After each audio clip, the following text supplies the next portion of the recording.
조증사파라고 해서 저희가 약간 기분이 고양되고 좀 들뜨고 행동이 많아지는 이런 그 사파 기준이 있습니다. 그걸 보고 저희가 이제 진단을 하게 되는데요. 보통 이제 이렇게 좀 비정상적으로 고양되어 있는 목표 지향적인 활동이라고 해서 그러니까 그냥 혼자서 사부작 노는 게 아니라 정말 이거를 해서 내가 사업을 일으킨다, 우리 집안을 일으킨다, 뭔가 주식 투자나 비트코인 등등으로 뭔가 큰 이런 일을 해낸다, 이런 목표 지향적인 활동을 일주일 이상 이제 좀 진행을 하게 되죠.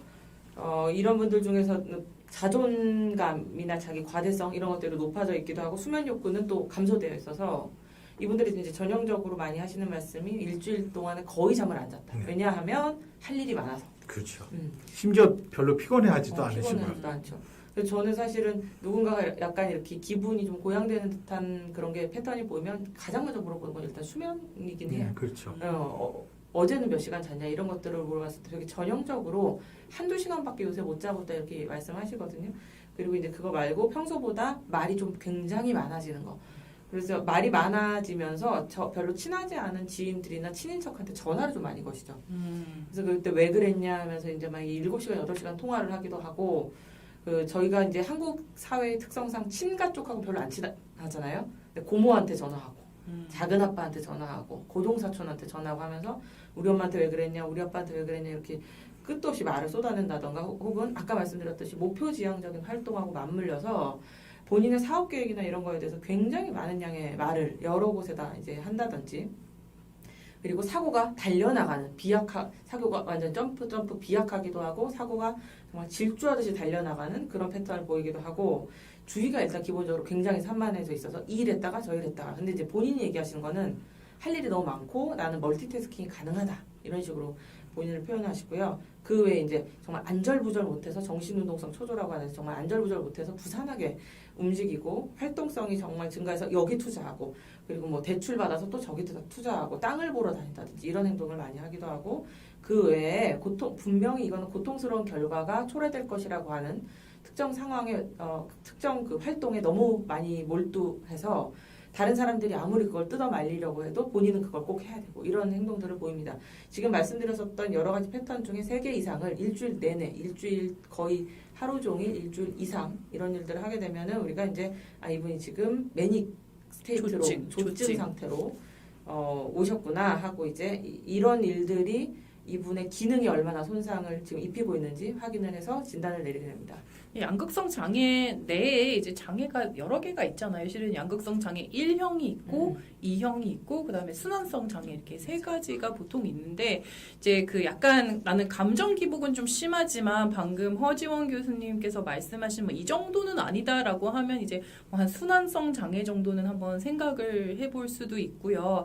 이제 1형이 가장 심각하고 가장 우리가 중증 정신장애라고 하고요. 이제 앞서 말씀하신 저런 증상들이요. 일주일도 못 가요. 대부분 그 전에 정신병동에 이제 응급실에 모셔오는 이런 경우가 이제 있고, 이제 또, 양극성 장애 2 같은 경우에는 아까보다 조금 더 이렇게 완화된, 조금 더 이렇게 경미한 증상의 조증을 보이고, 보통은 이제 이런 조증과 함께 우울증, 주요 우울 사파라고 하는 이제 굉장히 심각한 우울증을 이제 2개 동시에 왔다 갔다 거리는 이런 양상을 보통 띠게 됩니다. 네. 보통 이제 밤에 잠을 안 주무시다 보니까 많이 나타나는 문제 중에 하나가 밤에 잠을 그냥 안 주무시는 게 아니라 크게 음악을 틀고 막 춤을 추신다든가 막 흥에 겨워서 노래를 부르신다든가 이런 경우들도 있어요. 그러니까 매우 시끄러울 정도로 막 소음이 나기 때문에 주변 뭐 이웃들한테도 상당히 많은 항의가 오기도 하고요. 가끔 뭐 이제 차를 타고 가시는데 막 정말 엄청 클럽처럼 막 큰 음악을 틀어놓고서 막 질주를 하시는 분들, 물론 이런 분들 중에 상당수는 약을 하셨을 가능성도 네, 물론 양극성 장애 아닐 수도 있어요. 예, 그게 이렇게 좋은 지표는 아닌 것 같아요. 그래서 많이들 이렇게 밤에 이렇게 뛰다가 강제 입원이 되는 경우들도 있습니다. 그만큼 밤에 잠도 잘 안 자고 막 에너지가 넘치고요. 막 자기만의 세계에 탐닉해가지고 주변을 전혀 돌아보지 못하다가 심지어 이제 입원 밖에 이분들을 말릴 수 없는 상태가 되는 경우가 있는데 이 경우를 보통 가장 심각한 양극성 장애 1형이라고 보통 이제 부르게 됩니다. 네. 이응님이 양극성 장애 진단받은 지 15년 차 조증이 좋은 거 아니냐는 사람들이 있는데 예술병이냐이라고 이제 하는 사람들이 너무 많은데 이게 약간 잘못 알고 있는 거예요. 우울증에 약간 반대가 조증이고 사람들이 우리가 일상 용어로 조증이라는 말을 쓸 때면 업됐다, 기분 좋다 이거랑 약간 바꿔서 혼용돼서 쓰는데 우리가 임상적으로 사용하는 이 조증이라고 하는 단어는 그냥 업됐다 이런 거랑은 완전히 차원이 다르거든요. 이제 대체적으로 아까 얘기한 굉장히 기능이 손상이 된 상태를 의미를 하고 그냥 업됐다 기분이 좋다 이거랑은 약간 다르다는 것을 말씀을 꼭 드리고 싶어요. 영문 자체가 그렇거든요. 이 용어가 매니아랑 디프레션으로 구성이 되는데 우울과 조증이거든요. 이게 만약에 행복한 거였다면 아마도 영어명이 뭐 해피 앤 디프레션 디소더 뭐 이런 식으로 만들어졌겠죠. 근데 전혀 그런 용어가 아닙니다. 우리가 이제 보통 매니아라고 얘기할 때 쓰는 게 좀 한국어에서는 그렇게 나쁜 의미는 아닌 것 같긴 해요. 좀 뭐 매니아가 뭘 되게 좋아하는 사람들, 약간 좀 거기에 미쳐 있는 사람들 뭐 이런 성향이긴 하지만 사실 원래 매니아라는 그 느낌은 우리가 통상적으로 생각하는 저 사람 진짜 광기가 있다, 미쳤다라고 맞아요. 하는 것에 사실 그 개념에 가장 들어맞는 게 사실은 조증입니다. 보면 그래서 가끔 보면은 조증 걸리신 분들 중에서는 사실은 뭐 가끔 보면 학자분들 중에서도 걸리시는 분들이 있거든요. 그래서 막 강의실에 올라오셔가지고 막 춤을 추시고 이런 분들도 있어요. 뭐. 네, 그러다가 막 사람들이 깜짝 놀라가지고 막 출동하고 막 이런 경우들도 있기 때문에 정말 엄청나게 자기 중심적이 되고 어떤 주변에 자기 행동에 대한 확신이 너무 강해지다 보니까 이게 이제 주변에 어떻게 비춰질지 이런 것들을 생각하지 않고 행동을 보이시는 경우들이 생기는 거죠. 이분은 15년 차가 되셨다고 그러네요. 네, 정말. 그렇죠. 그래서 저도 학부 수업하거나 그럴 때 학생들한테 뭐 나 조증이야 뭐 이런 거 함부로 용어 쓰지 말라고 말씀을 드리거든요. 이건 이제 관리해야 되는 그 증상 중에 하나인데 그런 식으로 쓸만한 용어는 아니라고 말씀을 드립니다. 학생들 중에 그런 질문들 가끔 꼭 받는 것 같아요. 저 이상심리학 강의하면 왜 많이 행복한 거를 병이라 부르느냐. 이거 좀 학자들이 너무한 거 아니냐라고 하는데 전혀 그런 행복한 게 아니고요. 극도로 불안정하고 매우 과민해지고 매우 고양된 상태, 매우 흥분된 상태다라고 보는 게 더 맞겠습니다. 맞아요. 그 조증 상태에 있으신 분들 중에서 기분이 좋다고 표현을 하시기보다는 정말 자기 뜻대로 상황이 안 되니까 조금 더 짜증이 많이 나고 과민해져 있는 그런 기분들을 호소를 많이 하시죠. 그런데 이제 이응님께서 말씀을 하신 것처럼 사실은 저희 주변에 돌아보면 많은 분들이 조울병 진단을 받게 됩니다. 유병률과 관련돼서도 물론 연구나 어떤 집단에서 모집했냐에 따라 다른데 0.5에서 5%로 이렇게 조금 넓게 잡고는 있고요. 조금 더 보수적으로 잡는다고 하면 보통 아까 말씀드렸던 일주일 내내 이런 행동을 보이는 일형의 한 1%, 그리고 이제 그거보다 한 4일 정도로 짧게 뭐 이런 행동을 보이는 그런 분들이 또 말하자면 0.5에서 1%이 정도여서 사실은 전체 인구 중에 뭐 50명 중에 1명 정도는 그게 사실은 보수적인 거거든요. 50명 중에 한 분은 조울 스펙트럼에 있는 분들로 저희가 보게 됩니다. 네, 또 양극성 장애를 하시는 분들은 더 많은 사람들을 사실은 좀 양극성 장애 성향이 있는 걸로 보긴 해요. 그래서 이제 스펙트럼이라는 용어를 쓰는데 한도 끝도 없습니다. 이렇게 보면 뭐 그냥 지나가는 사람 대부분이 약간 조금 조울 경향이 있는 것처럼 감정 기복이 그렇게 심한 보기도 하고 네. 그래서 사실 우울증 연구하시는 분들하고 많이 언쟁도 생기죠. 아니 뭐 세상 모든 게 조울증인 줄 아냐. 네, 그렇죠. 좀 아직은 그만큼 저희가 진단에 있어서 아주 명확한 기준은 없어요. 정신과적으로 봤을 때 뭐 정말 피검사를 하거나 코로나처럼 네, 막 맞아요. 비록 아프긴 해도 어디 막 이렇게 열심히 쑤시면 양성이 나오고 이런 거라면 참 편할 텐데 사실은 여러 가지 행동을 통해 추론할 수밖에 없다 보니까 정확하게 몇 프로가 환자다 이런 얘기하기가 좀 어렵긴 합니다. 네, 미국 정신국립보건원의 경우는 유병률이 2.8% 정도로 잡고 있거든요. 그러니까 그거보다 아까 말씀드린 것보다 더 많이 잡고 있는 거기도 하고 아까 우울 말씀하셨지만 우울하신 분들 중에서 그런 분들 있으실 거예요. 잠깐 그래도 좀 기분 좋아질 때 정말 목표지향적인 행동도 좀 해보고 그러다가 잘 안 되면 또 짜증이 나고 이런데 나도 조증 아닌가 이렇게씩 말씀을 하실 텐데요. 우울을 갖고 있는 분들 중에서 한 20%는 양극성 장애 스펙트럼에 있을 수 있다. 이런 연구들이 있기는 있어요. 그래서 이제 좀 넓은 범위인 것은 맞습니다. 네. 이병 진단의 가장 어려운 점이 그건 것 같아요. 첫 출발이 우울증으로 시작을 하시면 이게 진짜 우울증인지 양극성 장애인지 진단을 하기가 되게 어려워져요.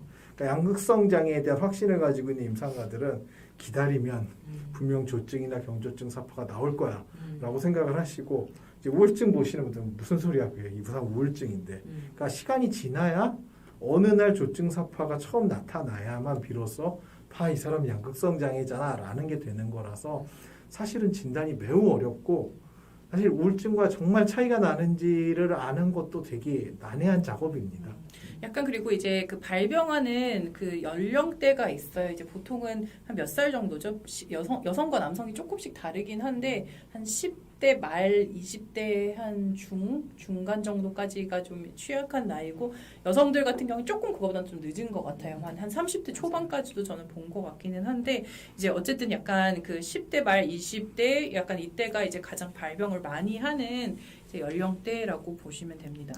그리고 이제 아까 그 양극성 장애가 우울과 조증 사파가 이제 왔다 갔다 거린다고 얘기를 했는데, 특히 좀 조증보다는 조증이 오고 나서 우울증 사파가 훨씬 더 오래 지속이 돼서 더 힘들어하는 경우도 있는 것 같습니다. 그래서 이제 뭐 조증이면 좋은 거 아니냐 이렇게 얘기를 하지만, 실은 그 조증 이면에 우울증이 있는 기간이 한 3배 정도가 더 길다고 이야기를 해요. 그래서 이제 좀 이런 어려운 부분들도 있고, 또 이제 자살 시도를 하시는 이런 분들도 이제 굉장히 많죠, 교수님. 네. 자살 시도. 네. 예. 그러니까 이제 말씀하신 것처럼 사실은 이제 이 연구 결과에 따르면 자살 시도는 조증일 때 일어나는 것은 좀 드물고, 우울로 이제 확 접어들었을 때, 그때 이제 내가 사채를 썼었던 돈이 너무 많은 큰 돈으로 나와 있거나 수습할 수 없는. 이럴 때 갑자기 이제 조금 충동적으로 그런 행동들을, 실제로 자살 행동들을 많이 하시거든요. 이제 이 자살과 관련된 부분들은 연구 결과상 여러 위험 요인들이 이제 밝혀지고 있는데, 예를 들어서 남자 성별이라든지 이혼한 상태라든지 혼자 산다든지 고용되지 않은 상태라든지 아이가 없다든지, 그 우울이 그 조울을 갖고 계시는 분들 중에서 우울이 조금 주된 증상이신 분들이 있어요. 어떤 분들은 좀 조증이 주된 증상이신 분들이 계시고, 근데 하필이면 이제 우울이 조금 주된 증상으로 갖고 계신다든지, 혹은 이제 난 미래에 대해서 아무 바라거나 희망이 없다, 무망감을 갖는다든지, 나이가 아주 어리다든지, 나이가 아주 많다든지, 이런 분들이 이제 자살의 위험도가 높은 것으로 지금 알려져 있기는 합니다. 그래서 이분들은 그러면 어느 정도 비율로 자살을 시도를 하느냐? 보통 이제 시도로 따지자면 1년에 조울병을 갖고 계신 분들 중에서 8명 중에 한 분, 7명 중에 한 분은 자살 시도를 이제 하실 수는 있고요. 그리고 사망으로 그럼 이르는 분들은 어느 정도냐? 전체 비율 중에서 0.4에서 0.9%로 잡고 있거든요. 그러니까 이제 이런 분들 같은 경우는 특히 치료가 안 이루어지고 있는 조울병 환자분들이 제일 위험하시고요. 그러니까 치료가 잘 되고 있는 분들은 거의 샘플로 잡히지는 않아요. 자살을 갑자기 이렇게 시도하시거나. 그런데 이제 아무래도 조증 상태를 조금 본인이 편안해하시고, 그때 막 영감이 떠오르는 것 같고, 그래서 나는 약을 안 먹고 싶다 이렇게 하면서 자의로 약을 끊으시는 분들이 계시는데, 그러다가 이제 갑자기 또 우울이 오시고 하시면 이제 그때 자살을 조금 심한 강도로 시도하실 수가 있죠. 그래서 일반 인구의 경우에는 자살 시도자하고 자살로 사망하시는 분들 비율이 35대 1 정도예요. 그러니까 시도하신 분들이 35명, 그걸로 인해서 사망하시는 분들이 1명인데, 조울병 같은 경우에는 시도하시는 분들이 한 3명, 그 중에서 한 분이 이제 자살로 사망에 이를 수 있다 이렇게 되어 있습니다. 근데 꼭 말씀드리고 싶은 것은, 아까 2가지 말씀드리고 싶은 건데, 하나는 조울 스펙트럼은 굉장히 넓습니다. 그래서 50명 중에 1명, 그러니까 초등학교 2반 있으면 그 중에 1명은 조울병 진단이 나올 수 있는 정도로 흔해요. 굉장히 흔하다는 거. 그리고 두 번째로는 이렇게 이제 자살의 위험성이 높아지는 건 치료를 적절히 받지 않았을 때이기 때문에, 이 프로그램을 보거나 듣고 계신 분들 중에서 내가 조울병 진단받았는데 그럼 내가 나중에 언젠가 자살하게 되나, 이런 식으로 생각에 달려나가신다면 그거는 아니라는 거 꼭 말씀드리고 싶습니다.